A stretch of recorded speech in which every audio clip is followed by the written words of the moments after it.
Hey, it's Alan. Thanks for joining me on this episode of Pipeline to Profitability, the podcast for home service professionals. This podcast is proudly sponsored by Service Success Academy.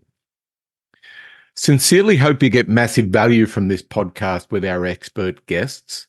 Now, if you're a home service plumbing or drain business owner or manager, and you want to learn how to generate more revenue from your existing plumbing and drain calls without the complicated or pushy sales tactics, head to swipemydrainbusiness.com to learn more.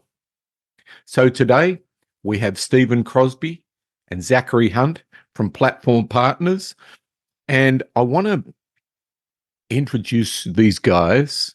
First time I've done a podcast with two guests, so I'm going to do two really brief introductions. Steven Crosby is a highly motivated, results-orientated professional with a diverse background in the home services industry. With 3 years of national experience in process, sales, operations, and implementation management, he's developed a strong expertise in business management with an equity growth focus. Zachary Hunt.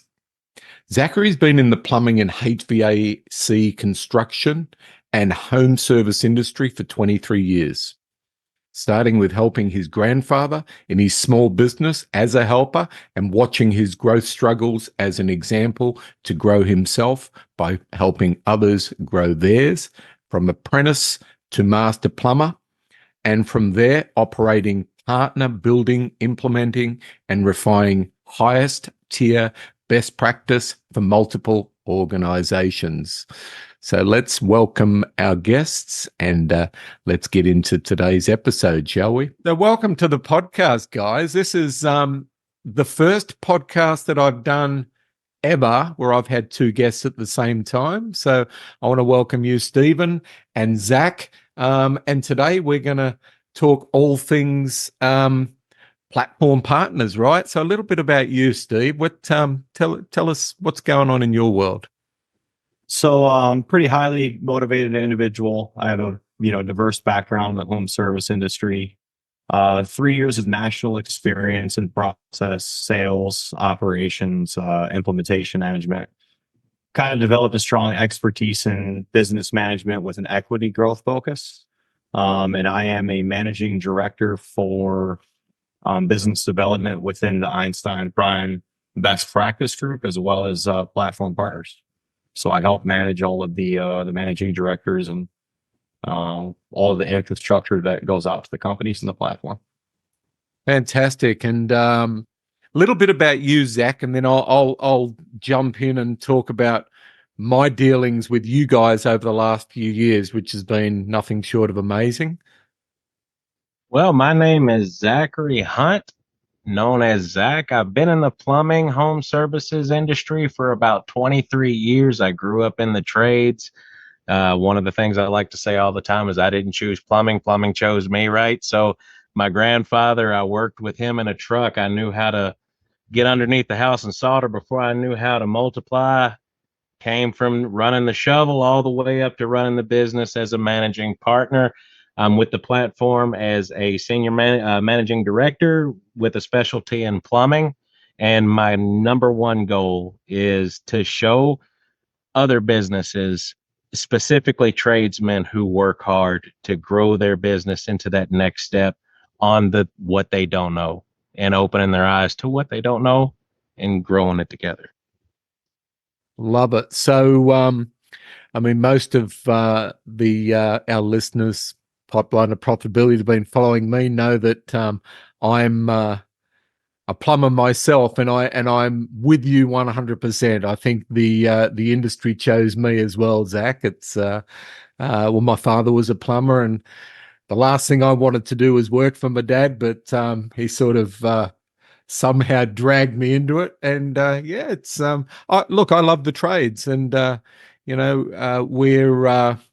I think we're undervalued in society. I think we provide a lot more to humanity Then most people realize we keep everyone safe, right? We actually save lives, but we don't get the credit for it. So, Steve, you mentioned Einstein Prime, which I've been involved with for quite a few years, and also Platform Partners. So maybe you'd like to talk about a little bit of a few of the cool things that you guys are actually doing at the moment. Awesome. So, guys, Platform Partners is it's a group of companies who have come together as basically one body of companies.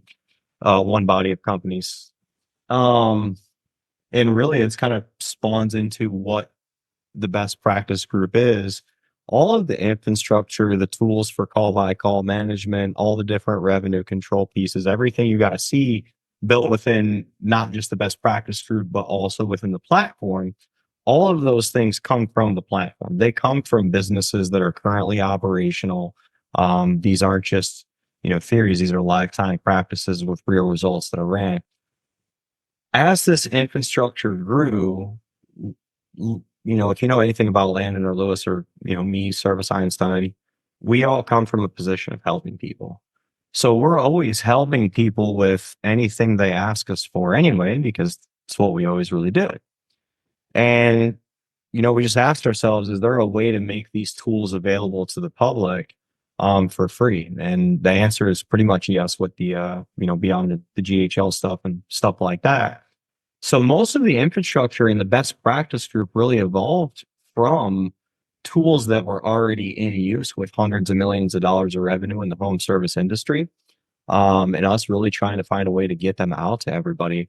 At that point, I had a lot of open capacity, a lot of talent, a lot of people like Zach here that are part of my team with vast amounts of experience. And, we started offering their free time up to help other contractors that are not part of the platform, but wanted to learn the best practices that we're operating hundreds of millions of dollars of revenue through. So that's kind of, where the best practice group spawned from. Where it's at today is it's honestly, I think it's going to end up being one of the strongest collection of businesses ever in the industry, honestly. I agree. And look, I have been involved with best practice within the US because really not a lot we haven't got the same organizations, the same best practice groups in Australia. And when I first connected with, I think it was Contractors 2000, Frank Blau, as well as Service Roundtable, Nexstar, back in the early 2000s, I realized, wow, we need a solid best practice group in Australia, and we really didn't have one. The best we had was a Master Plumbers Association, which did not back the residential service contractor. They did not believe in flat rate pricing, and it was just horrible. So I set about to bring best practice to Australia. And at the time, Nexstar didn't want to play down under. So Service Roundtable, Service Nation came down and we changed the industry in Australia with flat rate pricing and best practice, and brought all the best sales trainers on the planet from the US to Australia. But I wouldn't say I'm predicting the future, but I'm going to help the industry grow even more via Einstein Prime and Platform Partners. And I want to, I suppose, dig into your expertise, Stephen, as well as yours, Zach, so that our listeners, not just in Australia but in the US, grasp what is it that you guys are doing that's going to be, I suppose, like I said, my gut tells me that you guys will dominate the best practice space, because you not only provide the knowledge, and let's call it a done with you model, a good best practice group, they put on events and they give you all the information they knew that you need to grow your business, but they're not actually doing it for you, they're doing it with you. So that's where I believe your group is different, and why I feel it's going to be, within the next few years, it's going to be the dominating practice group on the planet, like America, Canada, Australia.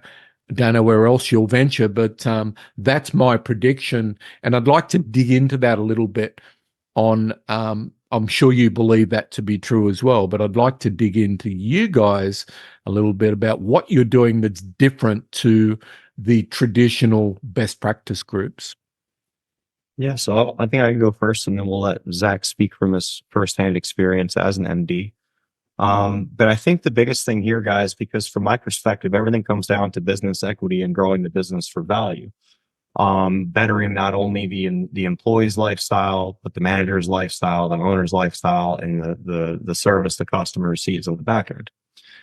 The major difference between this and just about any other best practice group is it's not theories based off 30 years ago. These aren't ivory tower type ideologies. This comes directly from, $2 billion of equity that is currently operating today right now, with thousands of employees across the nation. So I think that's where it's much, much different. Is fundamentally everything you see is built and structured off of modeled success, and not just in one place, but in many, many, many different businesses and cultures throughout the nation. I love it. Your perspective, Zach? Well, and I don't think it has much to do with the geography, right? Other than the direction that the toilet flushes down south. So I think it has. Yeah, that's right. It goes the other way around. I think it has everything to do with marrying up the what to the why. So a lot of people don't know what they don't know, right? Like I said earlier, the power is in the huddle. That's one thing we do as a platform is we don't talk at you. We run the business with you. So we experience the same pains, and we give the prescriptives per what needs to be done to get that streamlined efficiency between what happens in the field, who is managing what happens in the field, and what's that end result going to be, regardless if it's towards a budget, a stretch goal, the goal, or everywhere in between. And we do that live every day in a huddle with our teams. We experience the pain with you. We prescribe those diagnostics with you on what we need to do to redirect the business towards success, ultimately for our customers. Love it. Absolutely. That's one thing that I've learned. And look, I've been following this model, this journey for the last few years, and just watching how it's evolved. But the more I get into the management meetings and what's going on, the more I see you guys actually put yourself in the business, and you don't have to be, with technology like being able to do a podcast from anywhere in the world, being able to communicate, being able to do a virtual ride along, which I'd like to tap into. I've always wondered how you do a virtual ride along, and I'm not too sure which one of you wants to enlighten me on that one. I've got a few good questions to throw at you guys, but so maybe that's one thing that I see is drastically different to the conventional best practice. Is you guys actually put an MD in the business, you put your team in the business, you have the most amazing reporting I've ever seen. It's like, holy shit. Like, I've been in business, I grew a company that was doing several $1 million a month in revenue, plumbing, mainly drains and plumbing. But the reports that you guys have, I've looked at them and gone, holy shit. Like, how could you not manage your business better with those reports? So who wants to jump in on the virtual ride along? I'm curious. Well, I'll start it off from my perspective. Virtual ride along is nothing more than taking your highest level communicator, somebody who you want on every call, but you simply can't replicate that person. You can't hire 50 of those people because they simply don't exist. And it allows the person to not run 3 or 4 calls a day, but run, 25, 35, 45 calls a day under that exact same metric. So it's the best way to describe it is us using software and technology to where we can plug in that one qualified individual through the technology, and as the technician is running the individualized SOP for that specific division trade, there is a manager there who is competent in that directional piece to help guide those people through those specific steps. So now we're not really, they're being driven to a lifetime process step by step. It's no longer doing what most businesses have done for many years, and that's studying a budget sheet whenever they get it. Instead, we know exactly what affects our revenue, and we know exactly when it's breaking, and we can take an actionable step right there and right there to solve. It's amazing. Yeah, sorry, Zach, you go, my man. No, I was just going to piggyback on to what Steven's saying is, every one of us who have run businesses or have been a culture coach, right? A brand ambassador for our technicians.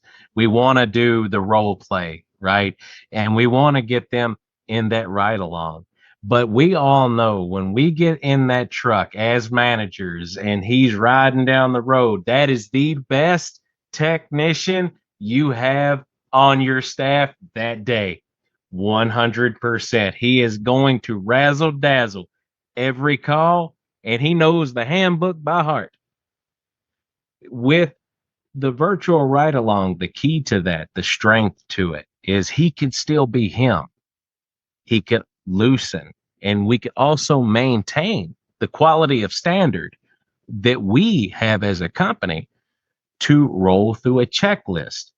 And the strength of a checklist, right? When you see it in your CRM or whatever system that you use, it's just something to pencil whip most of the time. Not with a virtual ride along though, because now it's a guideline. It's something you could see that we can go through to make sure those diagnostics all align to give the customer the best story and experience that they possibly can get out of that visit. Amazing. I'm actually seeing this, like we've got a couple of my clients that have signed up in Australia, and I'm seeing how it doesn't matter where you are, right? It's just the difference in time, how you can plug into a business anywhere in the world.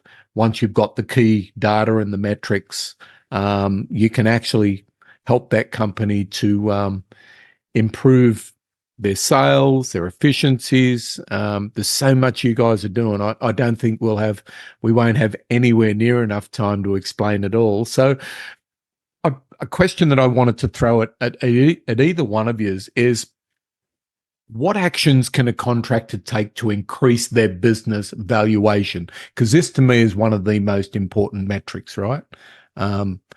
Not everyone is thinking of selling their business, and if they're not, they should be, even if they're not, if they plan on running it. So what's some of the key actions a contractor can take, guys? I'll say from my perspective, it starts fundamentally with standardizing your processes and your procedures, both in your field staff and within your management. People think about, all these different formulas and margins and this and that. And one thing, Alan, they tend not to look at is the scalability. Can an investor plug into that business and not touch it and just plug a bunch of cash flow into it? And the existing operational processes and key managers and personnel are able to expand off of that without oversight or without the investor being involved. Right? So when you look at it, it's not only just from a valuation perspective. There's so many other benefits to the reason on why. But that is one of the biggest things you can do, right, is to run standardized procedures, because there are very few home service businesses that have standardization unless they're part of what I call some sort of PE group, right? Yeah. So that's big over here in the US, but not so much in Australia. It's going to happen. And as we know, anyone that's been in the industry in the US for the last 10 years has seen some ridiculous money coming into the industry from private equity, consolidating groups. It's crazy, multiples of 20 plus, which, I look at that and I go, it was around 2015, our business got to around, it was just shy of 15 million. It was a 12% EBITDA business, which not great, but it's probably better than the average. And the multiple was a ridiculous too. And I'm thinking, that's what's the point? So my aim then was to keep growing it, get that net profit up to at least to 15 to 20. And then, that's going to raise the valuation. But the platform that you guys are bringing to Australia is a consolidated group that's going to raise the multiple across the industry or the companies that do participate, right? Yeah, quite substantially. And I don't want to throw numbers out there, but on the EBITDA, we have divisions running 25 to 35% this year. On the valuation side, we can look at any historical study if Zach himself has personally been part of, equity transactions. And I honestly believe that we're in that platform spectrum where you're looking at that 20 to 30 time and maybe even some unheard of higher multiplier. And there's one outlier with us as a platform that I personally hold valuable as an operator historically and today, right? Is we can go into MOIC multipliers.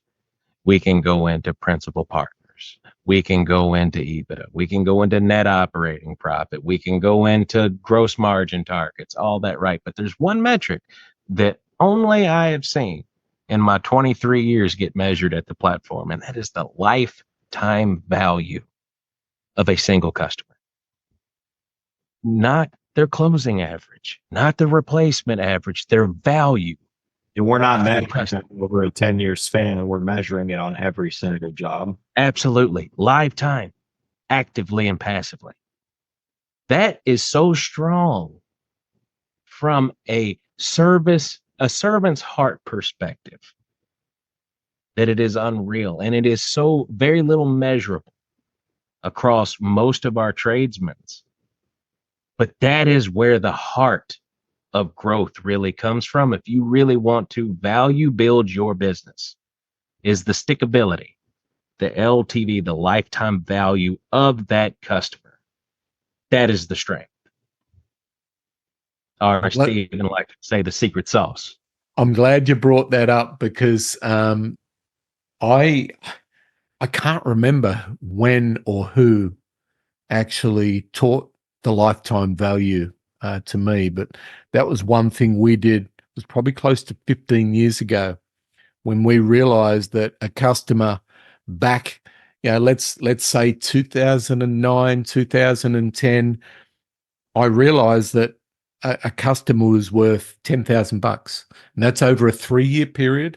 That's just by fixing the plumbing and their drains. We were doing electrical, but when I realized that, I mean, some of my CSRs really hated it when I was in when I'd go into the CSR office and I'd hear they couldn't close a call. I say it's no big deal. It was just 10 grand. It's don't worry about it too much.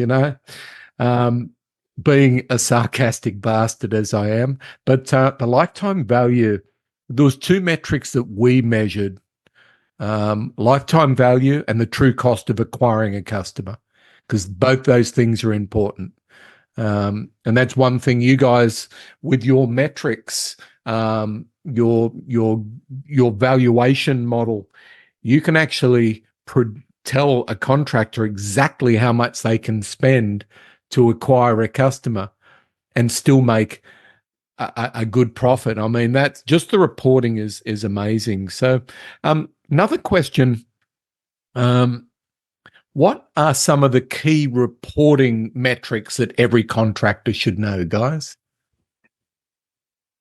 Well, Zach and Max, all my MDs drive those metrics. I wrote them down, but I'll let Zach here explain it from his perspective on the basic capacity metrics and so on. So metric, know your board, know your business, 100%. Everybody should have that as a look 4, 5 times, 8, 6, 9, 20 times a day. Know your board, know your business, right? Know your technicians, but measure that with accuracy. That's one of those reporting keys that we're talking about that's very strong, is know your upper third, know your bottom third. We will never deny a customer, period. But we manage that board per our technicians. And we make sure we put the right technician on the right call. And we hear that all the time. Right tech, right call, right? Well, no, we give a metric where you can actually drive that, where you could actually drive that per what they are delivering to their clients, our clients, because we play for the jersey on the front, not the one on the back, right? And then another one would be your production manpower, often overlooked, is managing what your presets, right? We drive our business, not the other way around. We don't let our business drive us. We drive our business. And then we set an expectation over that on what we want to see happen out of that board. And that marries directly into the KPIs into production so we could feed it. And then it revolves. And we use words like passive. That's where autonomy comes into play. Is you have sales that's feeding production, and it ultimately aligns to what we want to see as a service deliverable. That's how you know you're driving a strong business. Kind of shed some more light on that. The LTV, right? The lifetime value, which is the GBA of the customer. I think that's fundamentally one of the most important. Sorry, Steve, I'll get you to explain GBA. I was going to throw that at you, but because you've mentioned it, I want your perspective on GBA. See, it's the same thing as LTV. It is the lifetime value of the customer. Yep. Right. So it's all of the revenue divided by the amount of jobs for that specific client. But blended average, right? Correct. Gross blended average. And the reason it's called a gross blended average for us, that's actually separated between maintenance and demand existing in AOR. So we know per bucket where everybody's coming from. And like you said, Alan, it goes back to knowing exactly how much we pay per type of lead, per type of customer. And the reverse is also true. We have to measure it in that fashion as well. So the GVA, otherwise known as the LTV, is always going to be number one for me. Consolidated labor, right? I'm a big consolidation guy from viewing everything from a budgetary perspective. The entire labor on your P&L, including your overhead, shouldn't really be more than 20-25%. You probably get some shots here, but we run, a lot of revenue through that. Not always obtainable, but it's definitely possible, especially the tight discipline operations controls. Material and equipment spend, I'd like to see that 20-25%. Some other key KPI metrics: how many calls can a call-by-call manager run? I hear that one all the time, right? And the reality is they should be able to manage 8 to 15 technicians a day, service or service, right? They should be able to manage 25 to 45 calls a day, depending on their skill set range. Capacity, some capacity KPIs, right? Your technicians should be running no less than 3 calls a day on average. They're never going to hit that if you book 3 calls a day. So you book 4 calls a day on. Same with your sales guys, and that's where most companies fail. Take note of that. Most companies fail to hit budget because they create an imaginary amount of 4 calls a day on sales guy, but they allow that sales guy to ride with 1 call, 2 calls on his schedule every day. It doesn't matter if your single jobs are down substantially. There is a way through process to turn over more sales leads and fill that sales capacity. And I feel like those two go hand in hand, right? Is a lot of times people don't take value. If they got calls that are missing on the board, they immediately want to up their marketing spend. That's one thing that I do value, is we measure the difference between returning customers and new customers, whatever an acquisition growth and an organic growth is, right? And we really want to see that organic grow. Obviously, we're always going to put money into marketing, and there's going to be new customers come in as we grow our footprint. But ultimately, we want to see that organic grow, where we have the return customer that ties into the LTV. And like he was saying, is in that same metric, when we measure the lifetime value of a customer, there's a lot of moving pieces that go into that. But ultimately, it starts with the key prime objective is the checklist with the customer talking to the client and not being alone in that call, not being left to his own devices. It's not micromanagement, it's lateral management. That is the key to growth. Love it. I know the word call by call gets used a lot, and we were introduced to what is referred to as call by call management by Joe Cunningham back in 2013. He came and we labeled it differently. We just called it the perfect service call, adapted it for drains, separated our service technicians from our sales guys. We didn't call them sales guys. They were senior service advisors. And each senior service advisor would work with 5 service technicians, 80% of the time in the field. Some of the sales were made virtually. He was there to support the technician, make sure the technician followed the process. Nowhere near to the level that you guys have got it now. I see what you guys are doing with your integration between Slack and Service Titan, Sierra, and whatever dispatch products are out there. But it's the visibility now using that Slack channel with the photos and the SOPs or the checklist put in. It has taken it to a whole new level, and I'm proud to be working with you guys for what you're actually doing and how you're going to change the industry. So one more before we get to the end of the podcast, and this has been fantastic, guys. And I always say that I've been doing this podcast now for coming up 10 years. I always learn more than most of the listeners do. Even at my age, I love to learn new things, and I've been in the industry since the 80s, and but my learning has really begun in the last few years by watching what you guys are doing and what's happening in the industry. So, how do you fix a culture issue in a company? I mean, you guys work with a lot of companies, and you when a company comes to you guys and they're not making any money and things are just not going well, and I know you can turn them around quickly because I've seen it. So what's a couple of things you do to get the culture back on track? If you do have that call by call manager or whatever nomenclature or verbiage that you use, it's very important to have the kick the bumper conversation with your technicians. It's very important because you have the morning, and that can set the tone for the rest of the day, right? And it compounds as one instance becomes 2 instances, becomes 4 instances, becomes 8. Have that moment, have that heart moment with that technician. I know that we drive to have that deliverable for our client, but us as operators, we have to do that for our technicians too, in order to make sure that message is received and we can all be warm and fuzzy once we end the day. And secondly, every company has an onboard terrorist. I know we've heard that term before. That is a commonly used term, right?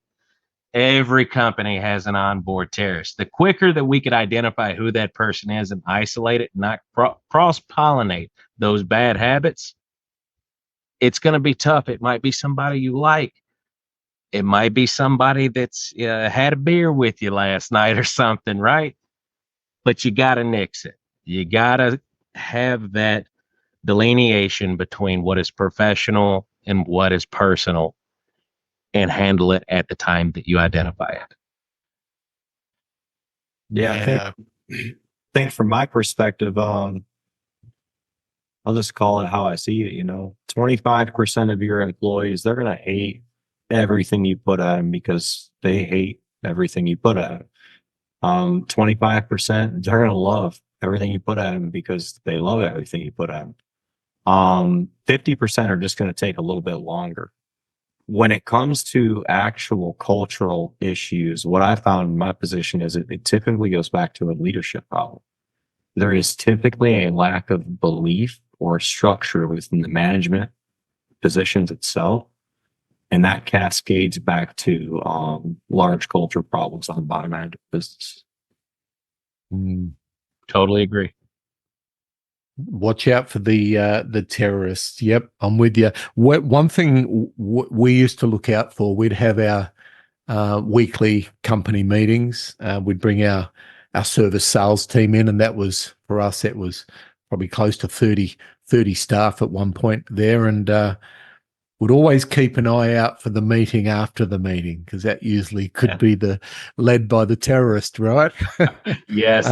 But I tell you that if you could get the terrorist on side, that made a big difference. But I know exactly what you're talking about firsthand. So, well, this has been fantastic, guys. I have to say I've not only learned a lot, but I know that everyone that's tuned in on the podcast will also have learned a lot too. And I've got a few more podcasts coming up. I've devoted the next 4 or 5 podcasts for what you guys are doing with Platform Partners and Einstein. So I've got Landon Brewer coming up within the next week or two. Chad Love. Don't know about Bruno, but I'm going to work on him, see if we can get him on board. He'll be good.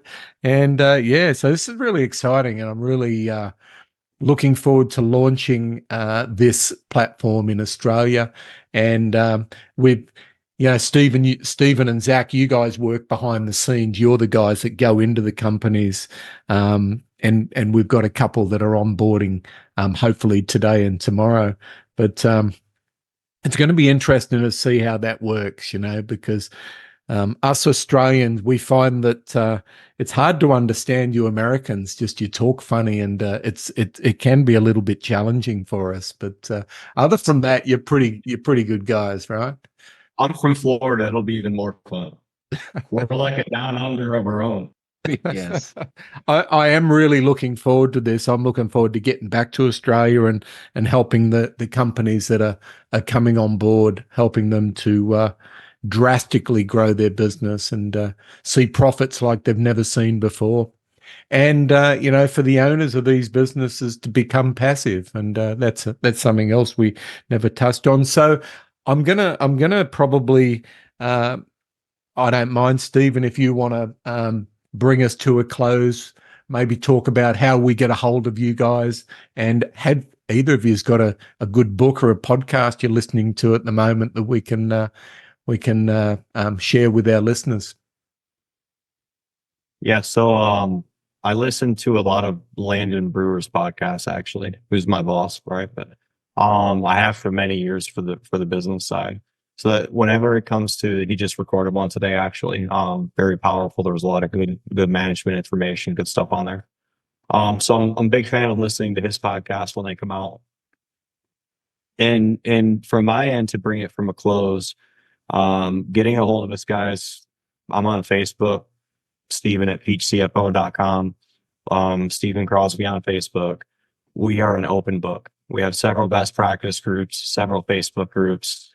Alan, we're absolutely happy to have you on board and helping us clean up our plumbing and sewer process. It's been very interesting working with you the past few years. Yeah. So all in all, man, just really excited to be part of this. Yeah, look, me too. What I'll do is I'll make sure I put all the contact details, the platform.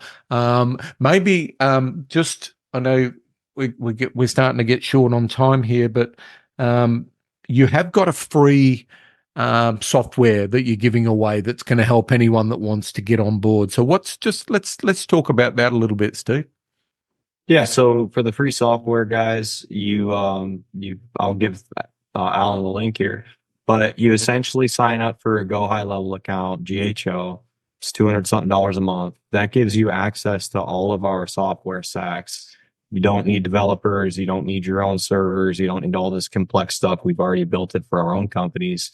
Through paying GHL, you can utilize that. It's $240 something a month, I think. But that allows you to have all of the software plugged into your CRM to start running the virtual ride along.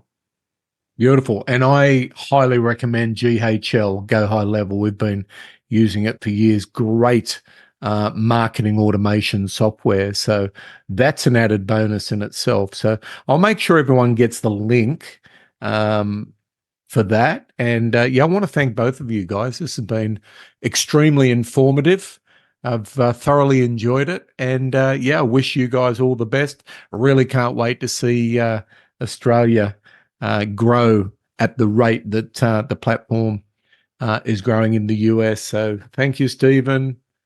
Thank you, Zach. And you guys have a fantastic day. And I want to thank everyone that's joined us today for the Pipeline to Profitability podcast. And we'll look forward to seeing you in the next episode, hopefully with Landon or Chad. Thank you. Cheers, guys. Thanks very much.